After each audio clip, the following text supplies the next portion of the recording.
मैंने आपको अभी तक जवाब सिर्फ इसलिए नहीं दिया क्योंकि आप मेरे लिए राह चलते एक अनजान इंसान से ज्यादा और कुछ भी नहीं है।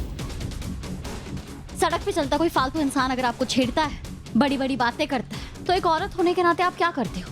उसे अनदेखा करते हो और भगवान से प्रार्थना करते हो कि उसे बुद्धि दे और आगे बढ़ जाते हो, क्योंकि उस वक्त अपनी जिंदगी में आगे बढ़ना ज्यादा जरूरी होता है, सड़क पे खड़े गुंडे को मुंह लगाना नहीं।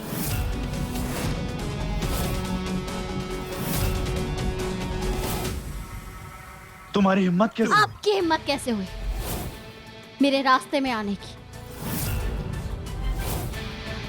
और अपने दिल में जो आपने जहर भर रखा है वो मेरे ऊपर उगलने की। एक बात हमेशा याद रखिएगा, समय और हालात सबके बदलते हैं, क्योंकि रीत जब मजबूर होती है तब और भी ज्यादा मजबूत होती है।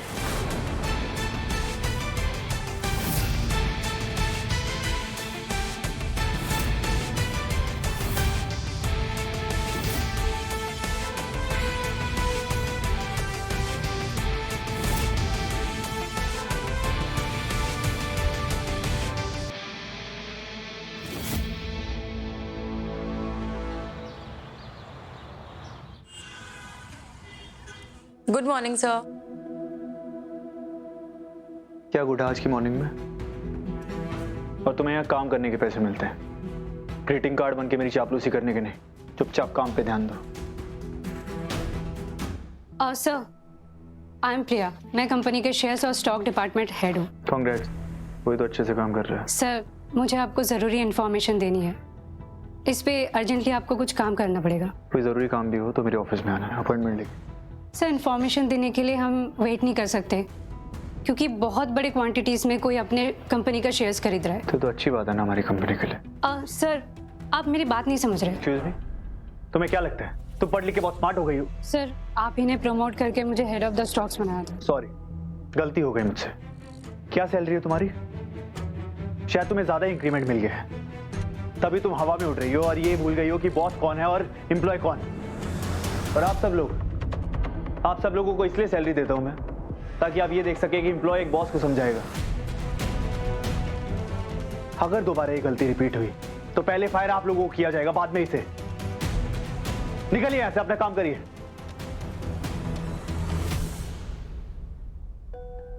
पता नहीं राघव सर को क्या हो गया है, ऐसे क्यों बिहेव कर रहे हैं समझ नहीं आ रहा है।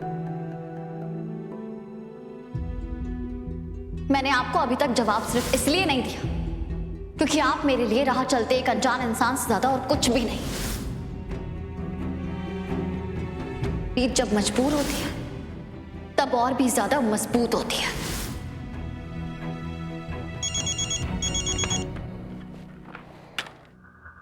मुझे कोई लोन नहीं चाहिए, ना हाउस लोन, ना बिजनेस लोन, ना कोई क्रेडिट कार्ड। और मेरा पैन और आधार दोनों मैच है, और दोबारा कॉल किया तो जेल में डलवा दूंगा। राघव बेटा, मैं बुआ जी बोल रही हूँ। सॉरी बुआ जी, बोलिए। कोई बात नहीं, मैं जानती हूँ मूड किसी और कारण से खराब होता है और गुस्सा किसी और पर निकलता है। कोई बात नहीं बेटा, एक बार गुस्सा ठंडा हो जाए तो वो मंदिर वाले प्रोजेक्ट की फाइल है ना, देख तेरे सामने टेबल पर रखी है लाल वाली फाइल, उस पे साइन कर देना, ठीक है? जी मैं कर दूंगा। ओके बेटा, रखती हूँ।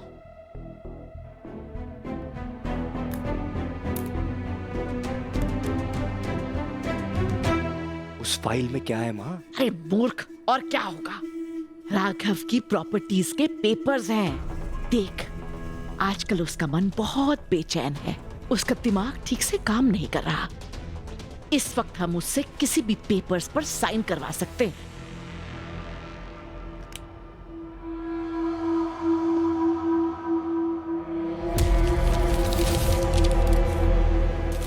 ये फैन क्यों ऑन किया? सर, वो एसी की सर्विस चल रही है इसलिए फैन ऑन किया। आपको पसीना आ गया तो फिर से आप सबको डांट लगाएंगे। तो डांट खाने के काम करोगे तो डांटूंगा, नहीं तो क्या करूं? Sorry sir. अब इधर आओ, ये पेपर्स उठाओ। एक बार राघव उन पेपर्स पर साइन कर दे, फिर उसकी सारी जायदाद, सारी प्रॉपर्टीज की मालकिन मैं होंगी, और फिर हम राघव का काम तमाम कर देंगे। और उसके बाद मैं और तू राघव की सारी सारी जायदाद पर राज करेंगे, राज।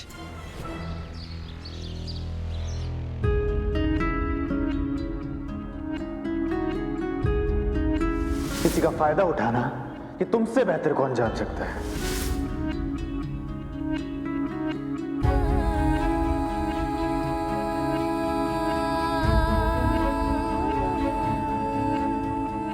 मैं तो उस दिन का इंतजार कर रहा हूं जब तुम्हारे चेहरे से ये झूठ का मुखौटा गिरेगा और उसे पता लगेगा इतने वक्त से वो उस इंसान की मदद कर रहा था जिसने उससे उसकी मां छीनी है। रीत,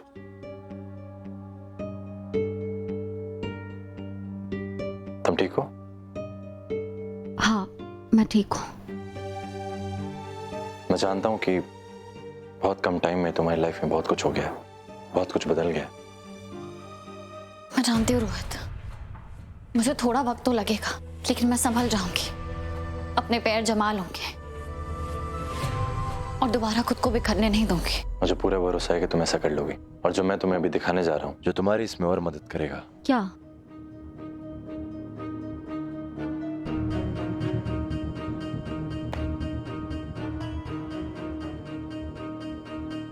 हमने राघव की कंपनी के 48% शेयर्स खरीद लिए हैं। अब बस 3% बाकी हैं। इसके बाद उस कंपनी पे हमारा राज होगा। पर रोहित, तुमने इतने जल्दी इतने सारे शेयर्स खरीदे कैसे? तुम ये बात अच्छे से समझती हो कि ओवर कॉन्फिडेंस किसी भी इंसान को नीचे गिराने का सबसे पहला स्टेप है, और राघव को ये ओवर कॉन्फिडेंस है कि उसे कोई हरा नहीं सकता है। मैंने उसके सारे शेयर होल्डर्स को डबल पैसे दे करके उसके शेयर्स खरीद लिए। ऑफिस में किसी ने उसे ये बात बताने की कोशिश भी करी थी, लेकिन उसने उसकी बात ही नहीं सुनी। मुझे लगा था कि वो थोड़ा चौकन्ना हो जाएगा, कोई एक्शन लेगा, लेकिन नहीं, उसने ऐसा नहीं किया। अब बस 3% शेयर्स बाकी हैं। उसके बाद सूर्यवंशी कंस्ट्रक्शंस हमारी होगी, और वो हर चीज जिस पे राघव को घमंड है वो सब हमारा होगा। हमारा नहीं रोहित, तुम्हारा। नहीं रीत, मैं नहीं, हम। ये सब मैं अपने लिए नहीं कर रहा हूँ, हमारे लिए कर रहा हूँ। और जिस कंपनी ने उसके शेयर्स खरीदे हैं वो हम दोनों के नाम पे रजिस्टर है। ये अच्छा किया तुमने। कम से कम अब बुआ जी राघव की कंपनी हासिल तो नहीं कर पाएंगी। क्या मतलब? तुम ये सब राघव को बचाने के लिए कर रही हो?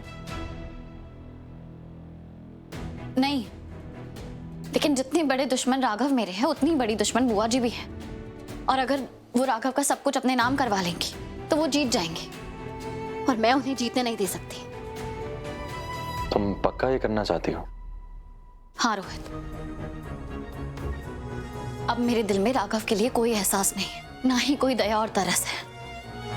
अब राघव मेरे लिए सिर्फ वो इंसान है जिसने मुझसे मेरी माँ को छीना, और वो भी सिर्फ इस गलत फहमी की वजह से कि उन्हें लगता है कि रीता आंटी को मैंने सबसे दूर किया है। रीत,